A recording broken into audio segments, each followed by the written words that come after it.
आदत बुरी बला है। कहते हैं एक बार चिपक जाए तो जोंक की तरह चिपकी रहती है।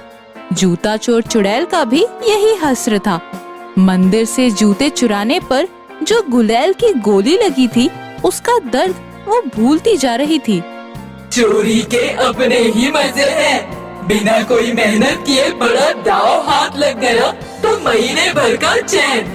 बड़े शहर के मंदिर में चलती हूँ, वहाँ डैडीडास, आइकी, यूमा, फ्रीबर्ग, एक्टलॉन के जूते, यानी कि पैसे ही पैसे।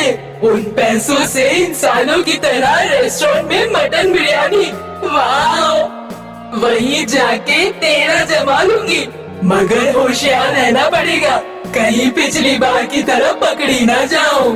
फिर आ गई वो शहर के मशहूर बाबा भोलेनाथ के मंदिर में। यहाँ अपना तरीका जरा बदलना पड़ेगा।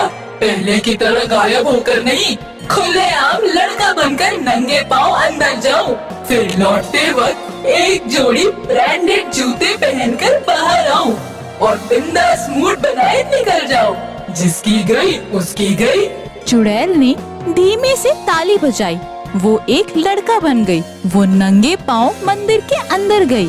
थी तो चुड़ैल, अंदर भगवान के बड़े बड़े घंटियों की ढंढन आवाज बर्दाश्त नहीं कर सकी, बाहर भाग गई। लेकिन आते समय उसने एक जोड़ी डैडीडास के जूतों पर हाथ साफ कर ही दिया। जूतों को पहनकर निकल आई वो। बाप रे, भोलेनाथ की घंटियों ने तो मेरा दम ही निकाल दिया था। कल से इंसान जैसे कान में ईयरफोन लगा के जाते हैं, वैसे ही एक ईयरफोन कान में घुसेड़ लूंगी तो आवाज आनी बंद हो जाएगी और मैं फरार। रोज चुड़ैल मर्दों के अलग अलग वेश में जाती और कीमती जूते उठा लाती। लोगों को अब पता लगने लगा कि मंदिर में जूतों की चोरी होने लगी है। सब परेशान हो गए थे।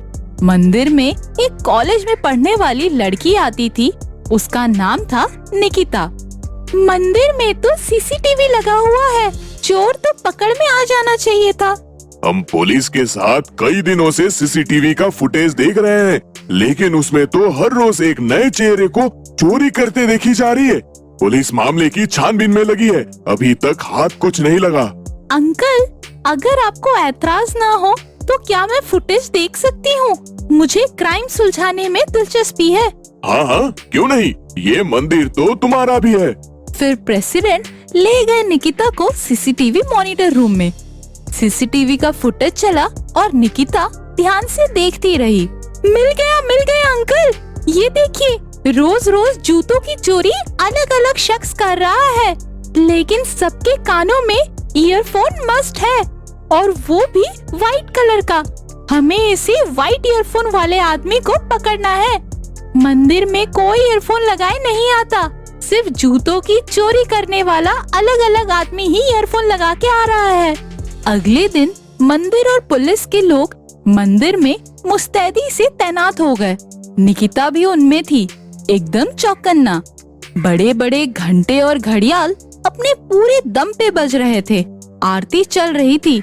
तभी निकिता ने देखा एक बूढ़ा सा आदमी कानों में ईयरफोन डाले बस मंदिर के सीढ़ियों तक ही आया।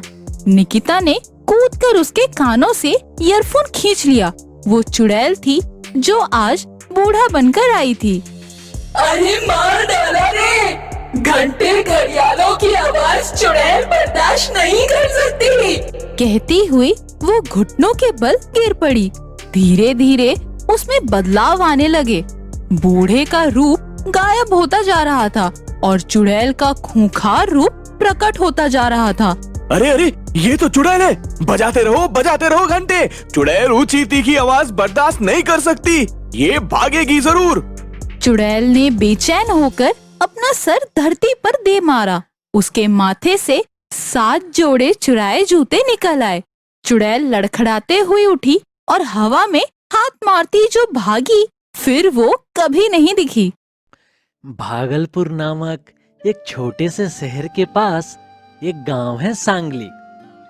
सांगली में एक स्कूल है। उस स्कूल में दिव्यांशु नाम का एक लड़का पढ़ता था। उस स्कूल के टीचर बहुत ही विद्वान थे। दिव्यांशु बहुत ही आलसी था। वह पढ़ने लिखने में ध्यान नहीं देता था। वह समय की कीमत नहीं समझ सका था। हमेशा आज का काम कल पर टाल देता था। तुम पढ़ने में बिल्कुल ध्यान नहीं देते हो, ऐसे तो जिंदगी में कुछ नहीं कर पाओगे। सर, मैं किसी बात का टेंशन नहीं लेता हूँ। गीता उपदेश में कहा है जो होगा अच्छा होगा। गीता उपदेश में कहा गया है कि कर्म के अनुसार फल मिलेगा और जो फल मिलेगा वो अच्छा होगा। तुम पढ़ाई नहीं करोगे तो ज्ञान कैसे मिलेगा? सर, मैं कल से पूरी मेहनत से पढ़ाई करूँगा। आज से क्यों नहीं? अभी से क्यों नहीं? पढ़ाई करना शुरू करो। आज मैं आराम करूँगा, कल से पूरे दिल से पढ़ाई करूँगा। प्रॉमिस करो। प्रॉमिस करता हूँ। दूसरे दिन से दिव्यांशु ने पढ़ाई में थोड़ा बहुत ध्यान लगाया, पर बच्चों के साथ मस्ती करता। किसी बच्चे को मारता, किसी के बाल खींच लेता, क्लास में ही सो जाता। टीचर बहुत परेशान हो गए थे। टीचर ने सोचा, दिव्यांशु को समय का महत्व नहीं समझाया तो इसका जीवन बर्बाद हो जाएगा। कुछ तो करना ही पड़ेगा। ये इतना आलसी है कि भूखे मर जाएगा। एक दिन टीचर ने आलसी दिव्यांशु को एक जादू की छड़ी दिया और कहा, दिव्यांशु, तुमको मैं ये जादू की छड़ी दे रहा हूँ। इससे तुम जितना चाहो उतना सोना बना सकते हो, लेकिन तुम्हारे पास सिर्फ 2 ही दिन है। मैं दूसरे दिन गांव जा रहा हूँ। 2 दिन बाद स्कूल लौटूंगा, तब मैं तुमसे ये जादू की छड़ी वापस ले लूंगा। इस छड़ी से तुम जिस भी लोहे की चीज को छू दोगे वह सोने की बन जाएगी। क्या सचमुच ऐसा होगा? हाँ, तुम्हें इसके लिए बहुत सारा लोहा लाना पड़ेगा ताकि सारे लोहे को सोना बना सको। Thank you sir. मैं इसका नियम समझा देता हूँ। इसके लिए पहले तुम्हें सुबह स्नान करके छड़ी की पूजा करनी है। उसके बाद तुम्हें लोहे से छड़ी को स्पर्श कराना है। लोहा सोना बन जाएगा। सूर्य ढलने से पहले तक ही ये छड़ी काम करेगी। उसके बाद छड़ी को वापस रख देना और दूसरे दिन भी सुबह से शाम तक तुम सोना बना लेना। जादू की छड़ी लेकर दिव्यांशु अपने घर आ गया। दिव्यांशु छड़ी पाकर बहुत खुश हो गया। उसने सोचा, इस छड़ी से मैं इतना सोना बना लूंगा कि मुझे पूरे जीवन भर काम करने की जरूरत नहीं पड़ेगी। अब जल्दी से मैं सोना बनाना शुरू करता हूँ। अरे, उसके लिए तो मुझे नहाना पड़ेगा। अभी नहाने का मूड नहीं है। फिर मुझे पूजा भी तो करनी पड़ेगी। उसके बाद लोहा भी लाना पड़ेगा। आज का सोना बनाने का काम रहने देता हूँ, कल करूँगा।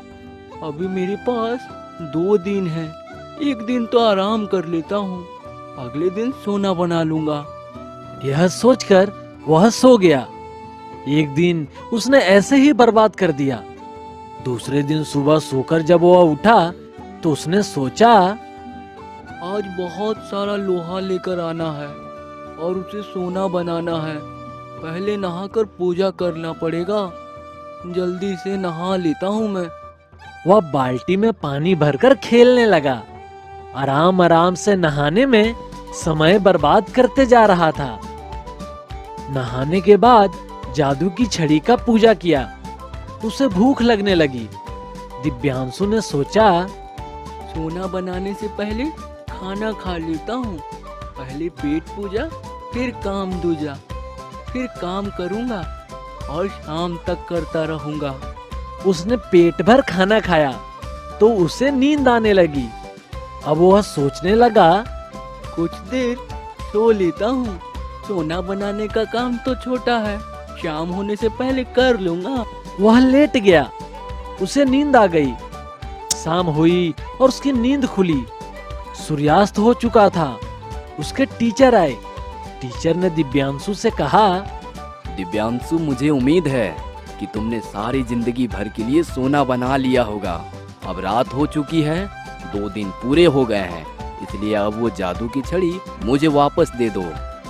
दिव्यांशु को जादू की छड़ी देते समय उसे अपनी गलती का एहसास हो गया। तो बच्चों, अगर हम कुछ करना चाहते हैं तो उसके लिए कल का इंतजार नहीं करना चाहिए। आज के काम को कल पर टालना नहीं चाहिए, वरना बाद में पछताना पड़ता है।